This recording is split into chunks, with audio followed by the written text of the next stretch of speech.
Hi, I'm Mike Winkler, and I'm the Principal Managing Broker for Coldwell Banker Bain in Issaquah, Washington.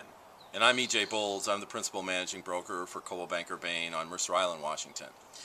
EJ, before we get started, I think we need to acknowledge that today's Memorial Day, and we want to thank all of the service members, men and women who've sacrificed so much so that we can literally be here today to put a video out on something like YouTube for everyone to see and say whatever the heck we really want to say. Yeah, it's fantastic, and we don't honor them enough or often enough, that's for sure. Yeah, and so thank you. Having said that, in our video blog series, last time we spoke about open houses. So you've found your house, and now it's time to think about, are you really going to get what you see? And so that's really the basis of an inspection, isn't it? Yeah, yes, absolutely. So let's talk about that. The purpose of an inspection. What's the purpose of an inspection, EJ? Well, the purpose is just that, to make sure that you're buying what you think you're buying, that there's nothing structurally wrong with the home that will be a surprise later on. Huge maintenance bills or repairs could make the purpose of buying the home not what you thought it was. And with the scope of that, since really what you're saying is what you see is what you get, so the scope of that then is what? Because, you know, is it structural? Is it invasive? Can I look for poltergeists? I mean, what are my limitations? Well, the form that we use in the Northwest Multiple Listing Service implies or says that it will be a non-invasive inspection, meaning you can't poke holes in the walls, although with the seller's permission you could.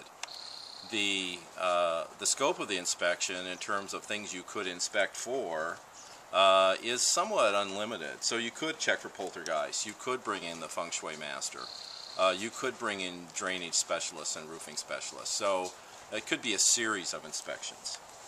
Right, and folks, if you're watching live right now, or you are watching it, so we're getting wet because this is Northwest. You know, we're in Seattle and it's raining, so we're just going to keep going though, because you know, if you're in the Northwest, you don't always tell a stranger. They're the ones with the umbrellas, right? Indeed. So, so the process for an inspection is quite simple. Actually, it's just a matter of, in the purchase and sale contract, you have to ask to do an inspection. Yes. And there's different forms, and I'm sure in the multiples that you're in where you're watching there are forms as well, but in ours it's an inspection, Northwest MLS Form 35, and you say, I want to do an inspection, and then there are response forms, which is the 35R, R for response, in which you get to go through a series of essentially three things, three processes to determine what's going to happen. One is you have a unilateral right to rescind based on the inspection, and literally it's just that you disapprove the inspection and that the contract is terminated and the earnest money is returned to the buyer. That's right. What's the second, EJ?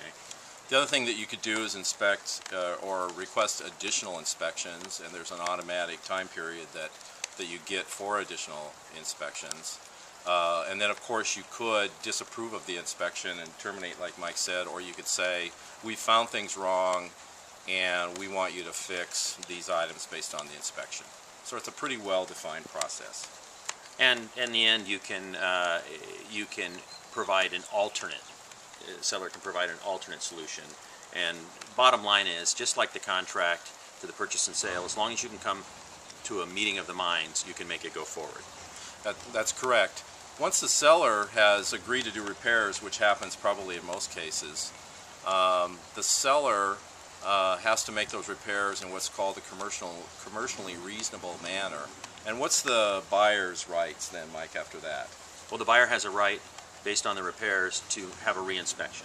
And a buyer should do a reinspection. And as part of the agreement, there should be, the seller should provide the receipts for the work that was done, presuming it was done by a commercially viable, like licensed by a contractor, for example, like an electrician or someone that works on gas.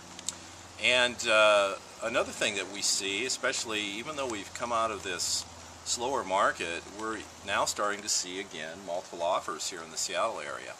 And oftentimes in a multiple offer situation, a seller will ask a buyer to waive their inspection to make their offer more competitive. Mike, what do you think about that? I can't think of a single circumstance that I could comfortably ever tell someone that they should waive.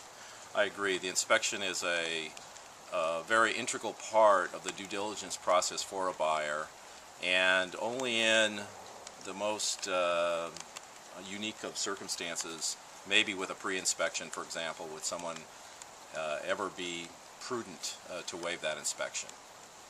I'm E.J. Bolds. I'm Mike Winkler. Till next time.